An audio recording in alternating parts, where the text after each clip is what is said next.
আসসালামু আলাইকুম ওয়া রাহমাতুল্লাহি ওয়া বারাকাতুহু। আজকের এই ভিডিওতে আলোচনা করব গরমে ঘাম, দুর্গন্ধ ও ঘামাচি থেকে বাঁচার ঘরোয়া উপায়। গরমকাল এলেই ঘাম, শরীরের দুর্গন্ধ আর ঘামাচির যন্ত্রণায় অনেকেই কষ্ট পান।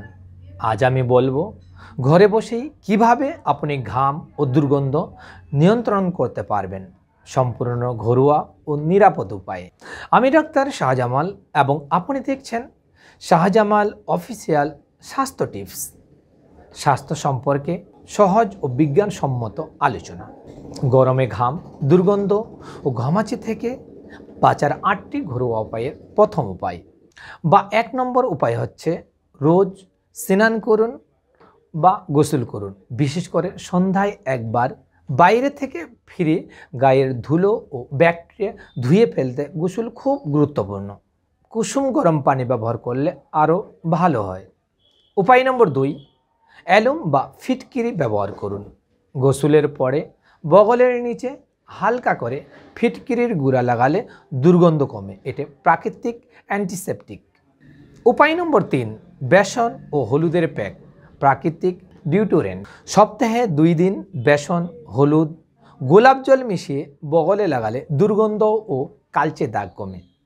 উপায় নম্বর 4, সুতির হালকা পোশাক পরুন। সিনথেটিক কাপড় ঘাম আটকে রাখে, ফলে দুর্গন্ধ বাড়ে। সুতির হালকা জামা দ্রুত শুকায় ও শরীর ঠান্ডা রাখে। উপায় নম্বর 5, বেকিং সোডা ব্যবহার করুন। বগলে বেকিং সোডা লাগালে এটি ব্যাকটেরিয়া মারে ও ঘামের গন্ধ কমায়। তবে সেনসিটিভ স্কিনে আগে টেস্ট করে নিন। উপায় নম্বর 6, লেবু ব্যবহার করুন। লেবুর টক অ্যান্টিসেপটিক গুণে বগলের গন্ধ কমে। অর্ধেক লেবু কেটে ঘষে লাগাতে পারেন, কিন্তু যদি জ্বালা পোড়া করে তাহলে বন্ধ করুন। উপায় নম্বর 7, তুলসী পাতা বা নিম পাতার পানি দিয়ে গোসল করুন। নিম বা তুলসী পাতা জ্বালিয়ে সেই পানি ঠান্ডা করে গোসল করলে ঘামাচি ও দুর্গন্ধ দুই কমে। উপায় নম্বর 8, ভুল খাবার এড়িয়ে চলুন। গরমে অতিরিক্ত প্রোটিন, পেঁয়াজ, রসুন, ক্যাফিন জাতীয় খাবার শরীর থেকে গন্ধ তৈরি করে। হালকা খাবার খান। এই সহজ ঘরোয়া উপায়গুলো মেনে চললে ঘাম, দুর্গন্ধ আর ঘামাচি সহজেই নিয়ন্ত্রণে আসবে। সবচেয়ে ভালো কোনটি উপায় আপনার মনে ধরছে নিচে কমেন্ট করে জানাবেন।